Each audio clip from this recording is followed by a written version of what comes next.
before the colossal pyramids of Giza, before golden masks, mummies, and the Valley of the Kings, Egypt was nothing more than scattered villages, dirt paths, and riverbanks. No pharaohs, no temples, just people trying to survive along the life-giving Nile. We're going way back, thousands of years before the first pyramid stone was ever laid. This is the pre-dynastic period, and it began as early as 6000 BCE. At the time, Egypt wasn't a country. It wasn't even a kingdom. It was a long stretch of land, hugging both sides of the Nile River, where small farming communities began to take root. These people didn't leave behind pyramids, but they did leave clues: pottery, stone tools, graves, and carvings. Pieces of a forgotten world that came before everything else. These early Egyptians grew barley and wheat. They raised cattle and goats. They made pottery with sharp lines and beautiful curves.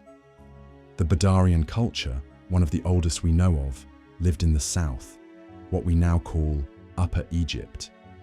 They were eventually followed by the Naqada culture, which grew far more complex. And here's something fascinating. As early as 4000 BCE, Naqada people were already burying their dead with care, including tools, ornaments, and even cosmetics. That shows belief in an afterlife, something that would later define ancient Egypt's identity. But while the Nile gave life, it also created boundaries. Communities were isolated by desert on both sides, and long distances between villages meant many different cultures and local leaders. Over centuries, two main regions emerged. Upper Egypt, in the south, narrow, mountainous, with fast-flowing river currents. And Lower Egypt, in the north, a wide, fertile delta with slow-moving water and rich farmlands. These two regions developed separately, with different customs, deities, and even crowns. The south had the white crown, shaped like a bowling pin. The north wore the red crown, low and flat, with a long coil at the back. By around 3300 BCE, both Upper and Lower Egypt were dominated by powerful local chieftains, or proto-kings. They ruled small regions, collected taxes in the form of grain or livestock, and fought rival rulers nearby.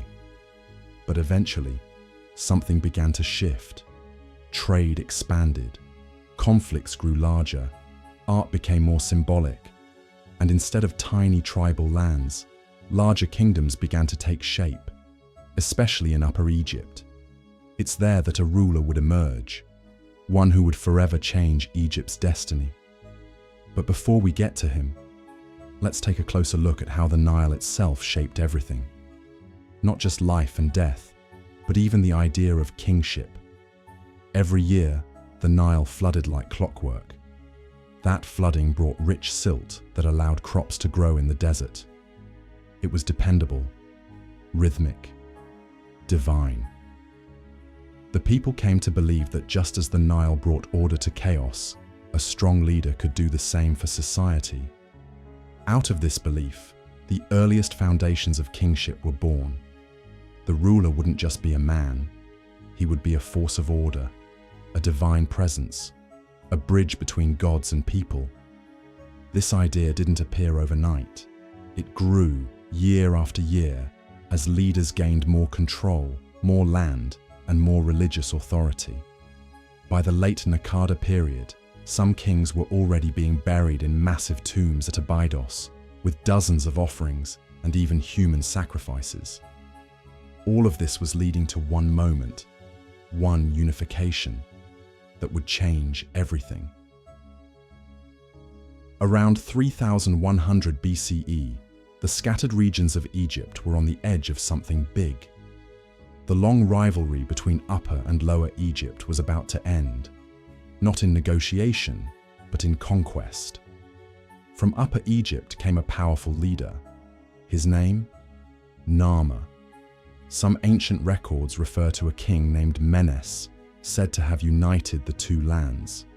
But most historians today believe Narmer and Merneith were either the same person or closely linked, part of a royal transition during this critical time. What we know for sure is this: Narmer was the first king to rule over a truly united Egypt, and he made sure everyone knew it. His most famous artifact, the Narmer palette, is one of the most important archaeological discoveries in Egyptian history. Carved from smooth siltstone and about 2 feet tall, it shows Narmer wearing both crowns. On one side, he wears the white crown of Upper Egypt, dominating an enemy by the hair. On the other side, he wears the red crown of Lower Egypt, marching in a procession of victory. It's not just art, it's power, a statement. This was the moment Egypt was no longer two lands. It had become one. The symbols on the palette are just as powerful. The Serek, an early version of the royal name box, shows Narmer's name written beside the falcon god Horus, perched above a conquered marshland. That's Lower Egypt. The falcon is literally planting a flag into enemy territory. It's symbolic, yes, but also very real. Narmer didn't just win battles, he rewrote Egypt's political map. He moved the royal seat to a new location, Memphis, near the border of the two former regions. Strategically placed, it let him control trade routes, river traffic, and communication across the entire kingdom. More than just a capital, Memphis became the symbol of unity, where two lands met and where one kingdom was born. With this unification, Egypt entered the First Dynasty, and Narmer became its first pharaoh. But let's pause here for a moment. This wasn't just a military conquest, it was also cultural. Narmer adopted northern symbols into his southern rule. He embraced northern deities. He honored their customs. This clever mix of diplomacy and domination helped smooth the transition and gave his rule more legitimacy. He also established early forms of centralized rule. Officials were appointed to manage grain, record resources, and oversee temples. A tax system, mostly in the form of crops, began to emerge, and with it, the beginnings of Egyptian bureaucracy. Narmer's reign wasn't long, at least not compared to later kings, but his impact was massive. He didn't just win a war, he created a model, a structure, a belief system. He set the stage for the pharaoh as a god-king, not just a ruler of people, but a cosmic figure who maintained order in the universe. And when Narmer died, he was buried in Abydos, in one of the earliest royal tombs of Egypt. His burial wasn't just about honoring the dead, it was a political statement. His tomb marked the sacred ground of the new state, a kind of proto-Valley of the Kings. But the story doesn't stop with Narmer. His successor, possibly his son, would build on everything he started. Larger temples, stricter administration, an even deeper connection between the king and the gods. His name was Hor-Aha, and he would take Egypt's first steps into statehood. After Narmer, Egypt didn't fall into chaos. It didn't fragment or collapse like so many early kingdoms do. Instead, it moved forward, stronger, more organized, more divine. That forward movement came in the form of Hor-Aha. He may have been Narmer's son, or perhaps a close heir. Some scholars even think Hor-Aha was Merneith, meaning Narmer was the unifier, but Hor-Aha was the true founder. We may never be entirely sure. But what we do know is that Hor-Aha took what Narmer started and transformed it into a system. He didn't just rule Egypt, he built it. Under Hor-Aha, the capital at Memphis grew. This wasn't just a ceremonial center, it became the administrative heart of Egypt, full of scribes, tax collectors, religious officials, and craftsmen. Goods flowed in from across the land: barley, cattle, ivory, oils, linen, all carefully counted, stored, and redistributed. The economy was no longer local, it was now national. But Hor-Aha also knew that a kingdom needed more than economy. It needed ideology. So he leaned into the divine side of kingship. inscriptions and artifacts show Hor-Aha closely associating himself with Horus, the falcon-headed god of the sky. Pharaohs weren't just humans with crowns anymore. They were seen as the living embodiment of Horus, chosen by the gods to maintain Ma'at, the sacred balance of the universe. And Hor-Aha made sure that this divine identity was known everywhere. He built some of the earliest temples in Egypt. One of the most significant may have been dedicated to Neith, the goddess of war and weaving, whose cult was strong in Lower Egypt. That was no accident. By honoring a northern deity, Hor-Aha continued the unification process, not just with swords, but with symbols, blending southern kingship with northern beliefs. He also focused on expansion. Rock inscriptions found far to the south in Nubia suggest Egyptian military presence, possibly campaigns to secure trade routes and access to gold and exotic goods. Hor-Aha was setting the foundation for Egypt's long tradition of pushing its borders and protecting its wealth. And then, there was death. Hor-Aha's tomb lies in Abydos, beside Narmer's. But his burial was even more elaborate. He was entombed in a multi-chamber complex, and with him, possibly dozens of sacrificial retainers. That part is hard to ignore.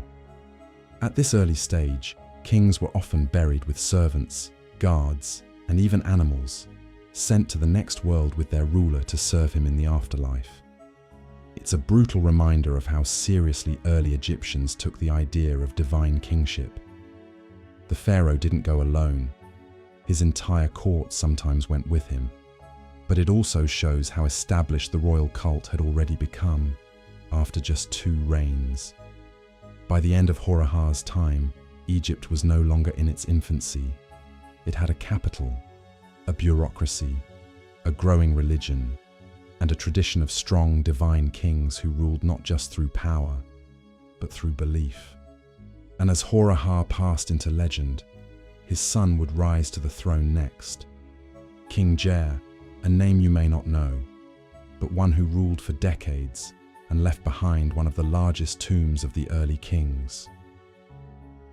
After Hor-Aha, the throne passed to Jer, a pharaoh who would rule for decades, possibly the longest reign of the entire First Dynasty.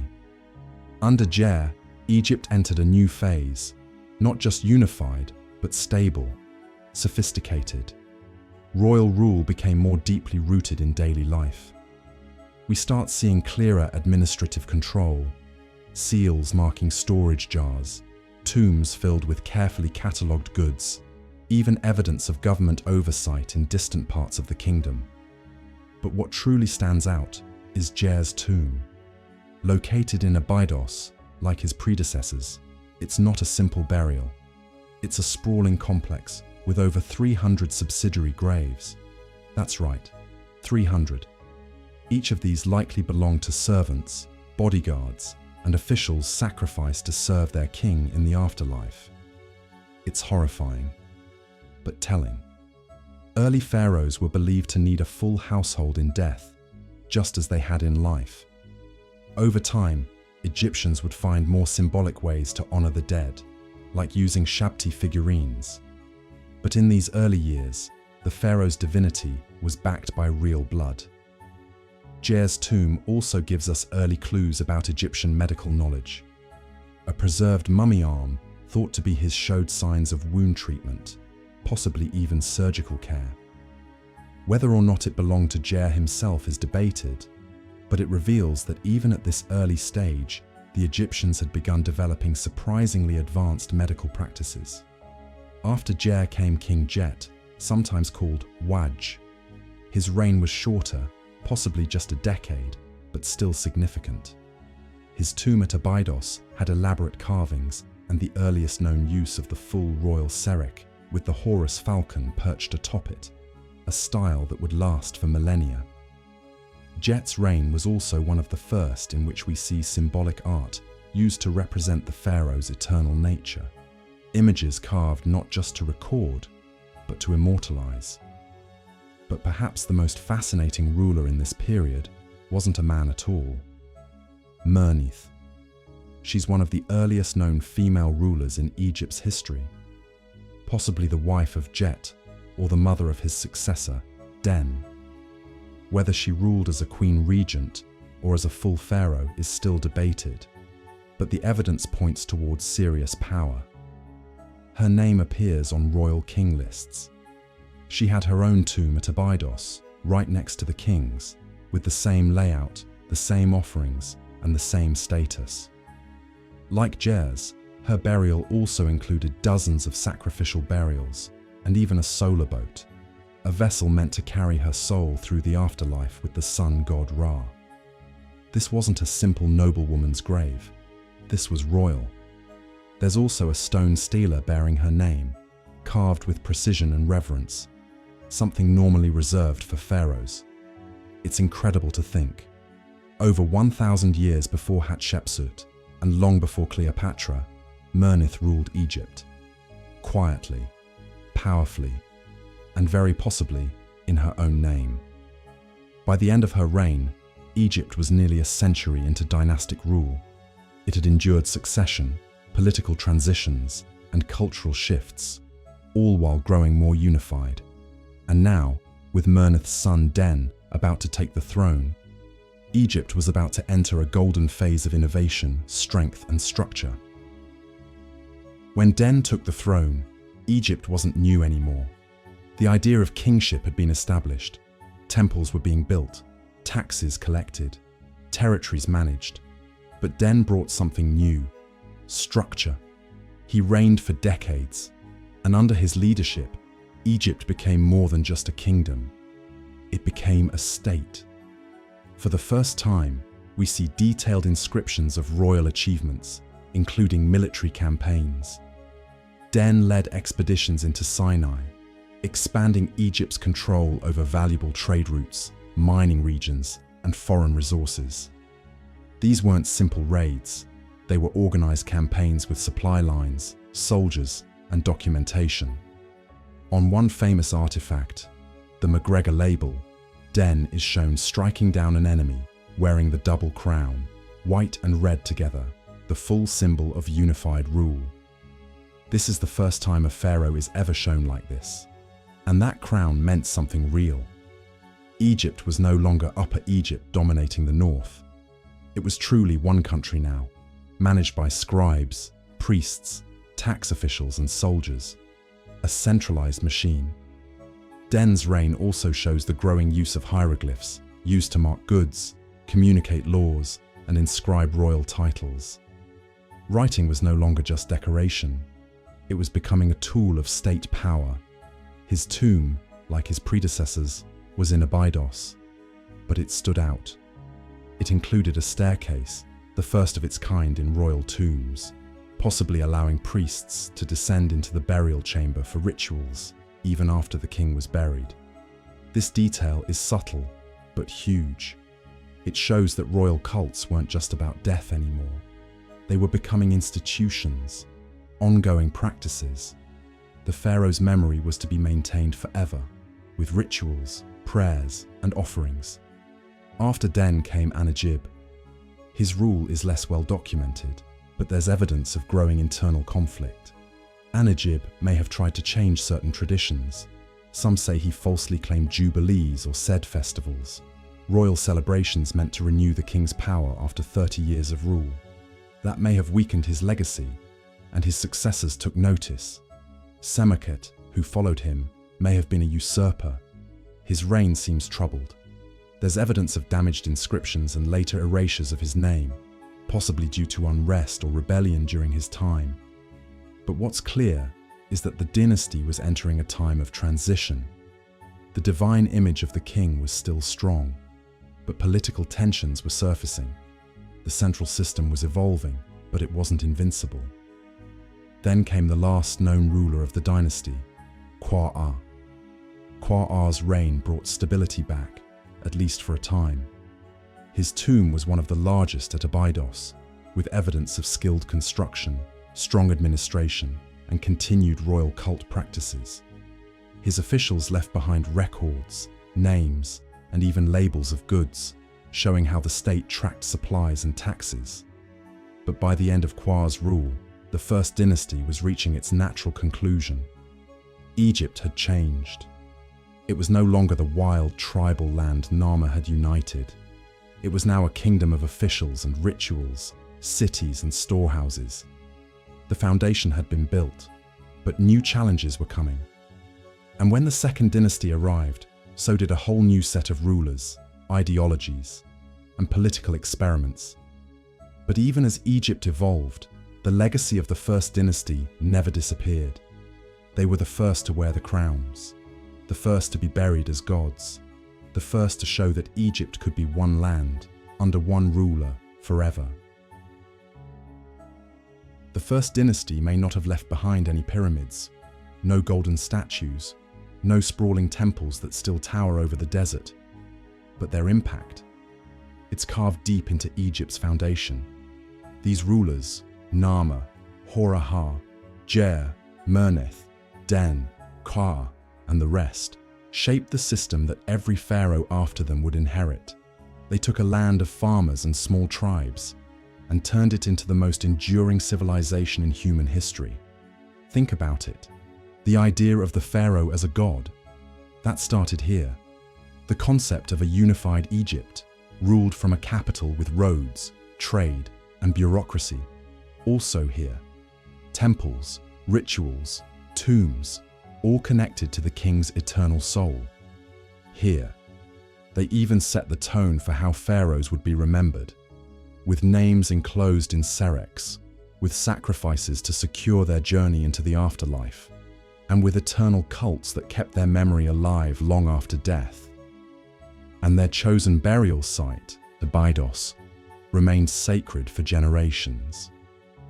Even in the time of the New Kingdom, thousands of years later, Egyptians still made pilgrimages there, believing it was the gateway to the afterlife.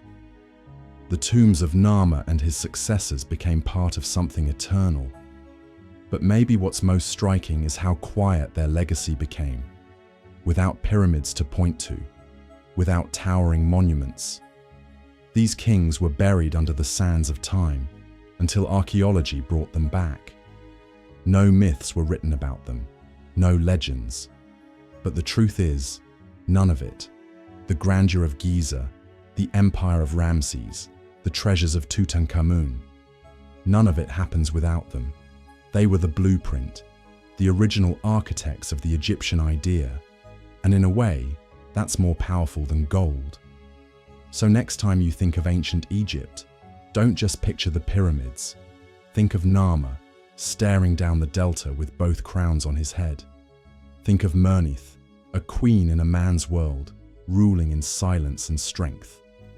Think of Den, writing the first military records as Egypt's state takes shape.